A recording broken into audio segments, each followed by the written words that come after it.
ನಿಮ್ಮದೇ ಆಗಿರತಕ್ಕಂಥ YouTube channel study with ಪರಶುರಾಮ್ಗೆ ಸ್ವಾಗತವನ್ನು ಕೋರ್ತೀನಿ. ಡಿಸೆಂಬರ್ 2022ರಲ್ಲಿ NMMS ಪರೀಕ್ಷೆ ನಡೆಯಲಿದೆ. ಅದಕ್ಕಾಗಿ ಪತ್ರಿಕೆ 2ರಲ್ಲಿ SATಯಲ್ಲಿ ವಿಜ್ಞಾನ ವಿಷಯದಿಂದ 28ರಿಂದ 32ರವರೆಗೆ ಪ್ರಶ್ನೆಗಳು ಏನಾಗ್ತವಪ್ಪ ಅಂದ್ರೆ ಅಲ್ಲಿ ನಮಗೆ ಬರ್ತವೆ. ಸೊ ಆ 28ರಿಂದ 32ರವರೆಗೆ ಇರ್ತಕ್ಕಂಥ ಅಂಕಗಳನ್ನು ಪಡೀಲಿಕ್ಕೆ ನಾವು ತಯಾರಿಯನ್ನು ಮಾಡಲೇಬೇಕು. ಸೈನ್ಸ್ ಪಾರ್ಟ್ 1 ಪಾರ್ಟ್ 2 ಎಲ್ಲ ಪುಸ್ತಕಗಳನ್ನು ಓದಲೇಬೇಕು. ಸೊ ಓದಿದ್ರೆ ಮಾತ್ರ ನಮ್ಗೆ ಅಲ್ಲಿ ಏನಾಗ್ತವಪ್ಪ ಅಂದ್ರೆ ಕ್ವಶನ್ಸ್ಗಳು ಸಿಗ್ತವೆ, ಸ್ಕಾಲರ್ಶಿಪ್ಪನ್ನು ಅರ್ಹತೆಯನ್ನು ಪಡಿಬೋದು. ಅದಕ್ಕಾಗಿ ಈಗಾಗಲೇ ನಾವು ಮೊದಲ ಪಾಠ ಬೆಳೆ ಉತ್ಪಾದನೆ ಮತ್ತು ನಿರ್ವಹಣೆಯಲ್ಲಿ 2 ಪಾರ್ಟಲ್ಲಿ 40 ಇಂಪಾರ್ಟೆಂಟ್ ಕ್ವಶನ್ಸ್ಗಳನ್ನು ಹಾಕಿದ್ದೀವಿ. ಇವಾಗ ಮತ್ತೆ ಇನ್ನೊಂದು ಪಾರ್ಟಲ್ಲಿ 20 ಕ್ವಶನ್ಸನ್ನು ಇದು 3ನೇ ಭಾಗದಲ್ಲಿ ತಂದಿದ್ದೀನಿ. ಸೊ ಇನ್ನೊಂದು ಪಾರ್ಟ್ ಇದೆ, 4ನೇ ಪಾರ್ಟಲ್ಲಿ ಕೂಡ 20 ಪ್ರಶ್ನೆಗಳನ್ನು ಹಾಕ್ತೀವಿ. ಸೊ ತುಂಬ ಉತ್ತಮವಾಗಿರ್ತಕ್ಕಂಥ ಕ್ವಶನ್ಸ್ ಇದ್ದಾವೆ, ಸರಳ ಇದ್ದಾವೆ, ಸಾಧಾರಣ ಇದ್ದಾವೆ, ಕಠಿಣ ಮಟ್ಟದ ಪ್ರಶ್ನೆಗಳಿದ್ದಾವೆ. ವಿಡಿಯೋ ಕೊನೆಯವರೆಗೆ ನೋಡಿದರೆ ಗೊತ್ತಾಗುತ್ತೆ ಕ್ವಶನ್ಸ್ ಹೇಗಿದ್ದಾವೆ ಅಂತ. ಫಸ್ಟ್ ಟೈಮ್ ವಿಡಿಯೋವನ್ನು ನೋಡ್ತಾ ಇದ್ರೆ ಚಾನಲನ್ನು ಸಬ್ಸ್ಕ್ರೈಬ್ ಮಾಡಿ, ಜೊತೆಗೆ ಬೆಲ್ ಐಕಾನನ್ನು ಒತ್ತಿ. ಇದರಿಂದ ಮುಂಬರ್ತಕ್ಕಂಥ ವಿಡಿಯೋಗಳ ನೋಟಿಫಿಕೇಶನ್ ಮೊದಲಿಗೆ ಸಿಗುತ್ತೆ. ಹಿಂದಿನ ವಿಡಿಯೋ ನೋಡದೇ ಇದ್ರೆ ಈ ವಿಡಿಯೋದ ಡಿಸ್ಕ್ರಿಪ್ಷನ್ ಬಾಕ್ಸ್ನಲ್ಲಿ NMMS 2022-23 ವಿಜ್ಞಾನ ಅಂತಕ್ಕಂಥ ಪ್ಲೇಲಿಸ್ಟ್ ಲಿಂಕ್ ಇದೆ. ಸಮಾಜ ವಿಜ್ಞಾನದಲ್ಲಿನೂ ಕೂಡ ನಾವು ಆನ್ಸರ್ಸ್ಗಳನ್ನು ಹಾಕ್ತಾ ಇದ್ದೀವಿ, ಅವುಗಳನ್ನು ಸಹಿತ ನೋಡಿ ಅಂತ ಹೇಳ್ತಾ. ಸೊ ಈ ವಿಡಿಯೋದ 3ನೇ ಭಾಗದ ವಿಡಿಯೋದ 41ನೇ ಪ್ರಶ್ನೆ ಹೀಗಿದೆ: ಗೋಧಿ, ಭತ್ತ ಮತ್ತು ಜೋಳಗಳಂತಹ ಬೆಳೆಗಳ ಅಧಿಕ ಇಳುವರಿ ಪಡೆಯಲು ಸಹಾಯಕವಾದದ್ದು ಏನು? ನೋಡಿ, ನಾವು ಅತಿ ಹೆಚ್ಚಾಗಿ ಗೋಧಿ, ಭತ್ತ, ಜೋಳಗಳನ್ನು ಪಡಿಬೇಕಾದ್ರೆ ನಾವು ಯಾವುದರ ಸಹಾಯವನ್ನು ಪಡಿಬೇಕಪ್ಪ ಅಂದರೆ ಉತ್ತಮ ಗುಣಮಟ್ಟದ ರಸಗೊಬ್ಬರಗಳನ್ನು ಬಳಸಬೇಕು. ಅಲ್ಲಿ ನಾವು ರಸಗೊಬ್ಬರ ಫರ್ಟಿಲೈಸರ್ಸ್ಗಳನ್ನು ಹಾಕಿದ್ದೀವಿ ಅಂದ್ರೆ ಸೊ ಚೆನ್ನಾಗಿ ಇಳುವರಿ ಏನು ಮಾಡ್ತದಪ್ಪ ಅಂದ್ರೆ ಬರ್ತದೆ. 42ನೇ ಪ್ರಶ್ನೆ: ಮಣ್ಣಿನ ಫಲವತ್ತತೆ ಕಡಿಮೆ ಆಗಲು ಇದು ಕೂಡ ಒಂದು ಪ್ರಮುಖ ಕಾರಣ ಅಂತ ಹೇಳ್ತಾರೆ. ಮಣ್ಣಿನ ಫಲವತ್ತತೆ ಕಡಿಮೆ ಆಗಲಿಕ್ಕೆ ಬಹಳಷ್ಟು ಕಾರಣಗಳಿದ್ದಾವೆ. ಓಕೆ, ಅದರಲ್ಲಿ ಇದು ಒಂದು ಮೇನ್ ಏನಪ್ಪ ಅಂತಂದರೆ ರಸಗೊಬ್ಬರಗಳ ಅಧಿಕ ಬಳಕೆ. ನಾವು ಹೆಚ್ಚಾನೆಚ್ಚು ರಸಗೊಬ್ಬರಗಳನ್ನ ಬಳಕೆ ಮಾಡಿವಿ ಅಂದರೆ ಸೊ ಮಣ್ಣು ಏನಾಗ್ತದಪ್ಪ ಅಂದ್ರೆ ತನ್ನದೇ ಆಗಿರ್ತಕ್ಕಂಥ ಫಲವತ್ತತೆ ಕಳೆದುಕೊಳ್ತದೆ. ಪ್ರಶ್ನೆ 43: ರಸಗೊಬ್ಬರಗಳು ಯಾವ ಮಾಲಿನ್ಯದ ಆಕಾರಗಳು ಸಹ ಆಗಿದ್ದಾವೆ? ಅಂದರೆ ಈ ರಸಗೊಬ್ಬರಗಳು ಯಾವ ವಿಧದ ಮಾಲಿನ್ಯವನ್ನು ಉಂಟು ಮಾಡ್ತವೆ ಅಂತ ಕೇಳಿದ್ದಾರೆ. ಜಲ ಮಾಲಿನ್ಯ ಅಂತಕ್ಕಂಥದ್ದು ಸರಿಯಾದ ಉತ್ತರ. ಯಾಕಂದರೆ ಅವು ಮಣ್ಣಿನಲ್ಲಿ ಇರ್ತವೆ. ಸೊ ಮಣ್ಣು ಏನಾಗ್ತದಪ್ಪ ಅಂದ್ರೆ ನೀರಿನಿಂದ ಕೊಚ್ಚಿ ಹೋಗ್ತದೆ, ಅಲ್ಲಿರ್ತಕ್ಕಂಥ ನೀರಿನಿಂದ ಎಷ್ಟೋ ಜಲಚರ ಜೀವಿಗಳು ಸಾಯ್ತವೆ. ಸೊ ಈ ತರನಾಗಿ ರಸಗೊಬ್ಬರಗಳು ಜಲ ಮಾಲಿನ್ಯದ ಆಕಾರಗಳೇ ಆಗಿದ್ದಾವೆ. ಪ್ರಶ್ನೆ 44: ಮಣ್ಣಿನ ಫಲವತ್ತತೆ ಕಾಪಾಡಲು ಯಾವ ಪ್ರಕಾರದ ಗೊಬ್ಬರಗಳನ್ನು ಬಳಸಬೇಕು?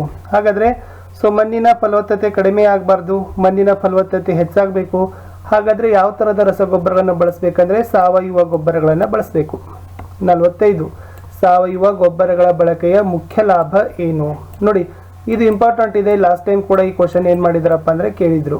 ಓಕೆ, ಸಾವಯವ ಗೊಬ್ಬರಗಳ ಮುಖ್ಯ ಉಪಯೋಗ ಏನಪ್ಪ ಅಂದ್ರೆ ಮಣ್ಣಿನ ಸಂರಚನೆ ಮತ್ತು ಅದನ್ನು ನೀರನ್ನು ಹಿಡಿದಿಟ್ಟುಕೊಳ್ತಕ್ಕಂಥ ಸಾಮರ್ಥ್ಯವನ್ನು ಉತ್ತಮಪಡಿಸ್ತದೆ.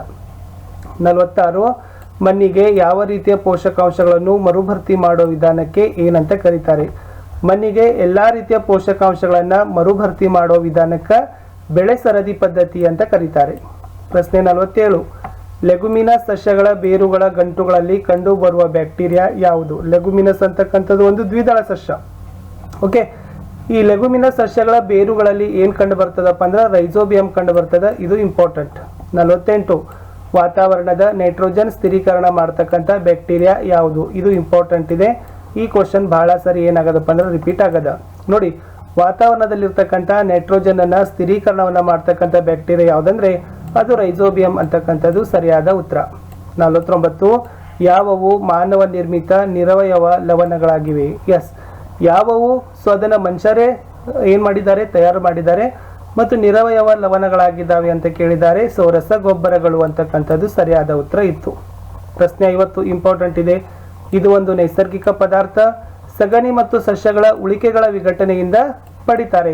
ನೋಡಿ, ಇದು ನೈಸರ್ಗಿಕವಾಗಿ ಸಿಗ್ತದೆ ಮತ್ತು ಇದನ್ನು ಸಗಣಿ ಮತ್ತು ಸಸ್ಯಗಳ ಉಳಿದಿರ್ತಕ್ಕಂಥ ತ್ಯಾಜ್ಯಗಳ ವಿಘಟನೆಯಿಂದ ಸಿಗ್ತದೆ. ಯಾವುದಪ್ಪ ಅಂದ್ರೆ ಸಾವಯವ ಗೊಬ್ಬರ ಅಂತಕ್ಕಂಥದ್ದು ಸರಿ ಉತ್ತರ. 51: ಇವುಗಳು ಹ್ಯೂಮಸ್ ಅನ್ನ ಮಣ್ಣಿಗೆ ಸಾಕಷ್ಟು ಪ್ರಮಾಣದಲ್ಲಿ ಒದಗಿಸ್ತವೆ.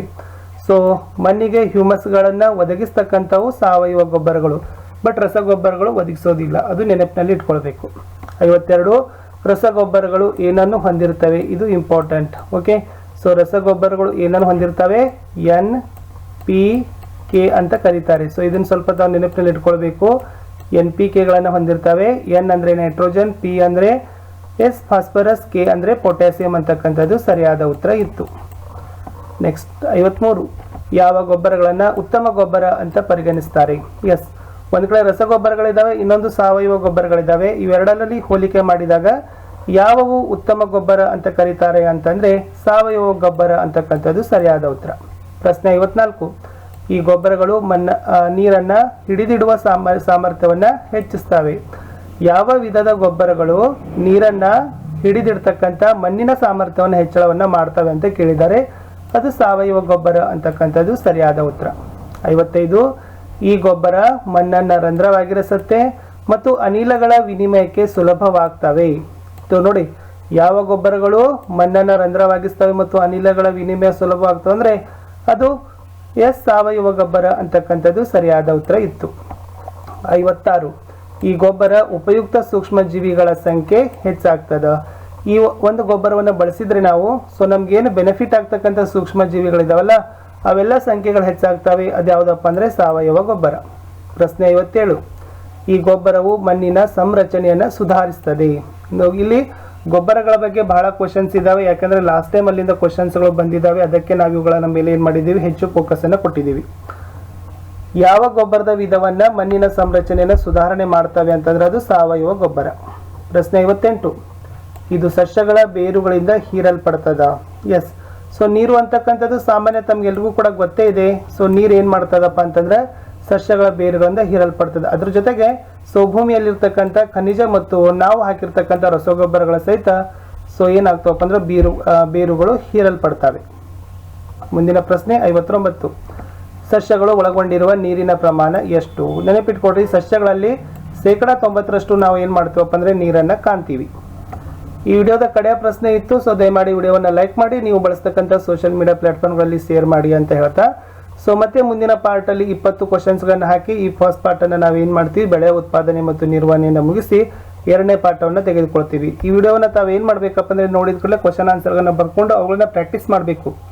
ನೀವು ಎಷ್ಟು ಕ್ವಶನ್ಸ್ಗಳನ್ನ ಪ್ರಾಕ್ಟೀಸ್ ಮಾಡ್ತೀರಿ ಅಷ್ಟು ಏನಾಗ್ತವಪ್ಪ ಅಂದ್ರೆ ಉತ್ತರಗಳು ಟಕ್ ಅಂತ ಏನು ಮಾಡ್ತವೆ ಬರ್ತವೆ ಎಕ್ಸಾಮಿನೇಷನಲ್ಲಿ. ಬೇಗನೆ ಉತ್ತರಗಳನ್ನು ತಾವು ಏನು ಮಾಡ್ಬೋದು, ಸೇಡ್ ಮಾಡಿ ಉತ್ತಮ ಅಂಕಗಳನ್ನು ಗಳಿಸಿ ಸ್ಕಾಲರ್ಶಿಪ್ಪನ್ನು ಪಡಿಬೋದು. ಪ್ರಶ್ನೆ ಹೀಗಿತ್ತು, ಜಮೀನಿಗೆ ನಿಯಮಿತವಾಗಿ ನೀರನ್ನು ಏಕೆ ಹಾಯಿಸಬೇಕು ಅಂತ ಕೇಳಿದ್ದಾರೆ. ಓಕೆ, ಇದು ಇಂಪಾರ್ಟೆಂಟ್ ಕ್ವಶನ್ಸ್ ಇದೆ. ನಿಯಮಿತವಾಗಿ ಜಮೀನಿಗೆ ನೀರನ್ನೇ ಏಕೆ ಹಾಯಿಸಬೇಕು ಅಂತ ಕೇಳಿದರೆ ಬೆಳೆಗಳ ಆರೋಗ್ಯಕರ ಬೆಳವಣಿಗೆಗೆ ಆಗಿರ್ಬೋದು ಮತ್ತು ಮಣ್ಣಿನ ತೇವಾಂಶವನ್ನು ಕಾಪಾಡಿಕೊಳ್ಳಲು. ಯಾವತ್ತೂ ಕೂಡ ಮಣ್ಣು ಏನಾಗ್ತದಪ್ಪ ಅಂದ್ರೆ ತೇವಾಂಶ ಪೂರಿತವಾಗ್ತದ ಮತ್ತು ಬೆಳೆಗಳು ಆರೋಗ್ಯಕರವಾಗಿ ಬೆಳೆಯನ್ನು ಬೆಳಿಲಿಕ್ಕೆ ನಾವು ಏನು ಮಾಡಬೇಕಾಗ್ತದಪ್ಪ ಅಂದ್ರೆ ಜಮೀನಿಗೆ ನಿಯಮಿತವಾಗಿ ನಾವು ನೀರನ್ನು ಹಾಯಿಸಲೇಬೇಕು ಅಂತ ಹೇಳ್ತೀವಿ. ಇಷ್ಟು 8ನೇ ತರಗತಿಯ ಮೊದಲ ಪಾಠ ಬೆಳೆಗಳ ಉತ್ಪಾದನೆ ಮತ್ತು ನಿರ್ವಹಣೆ ಅಂತಕ್ಕಂಥ ಪಾಠದಲ್ಲಿ 3ನೇ ಭಾಗದಲ್ಲಿ 41ರಿಂದ ಹಿಡಿದು 60ರವರೆಗೆ ಪ್ರಶ್ನೆಗಳಿಗೆ ಉತ್ತರಗಳನ್ನು ನೋಡಾಯಿತು.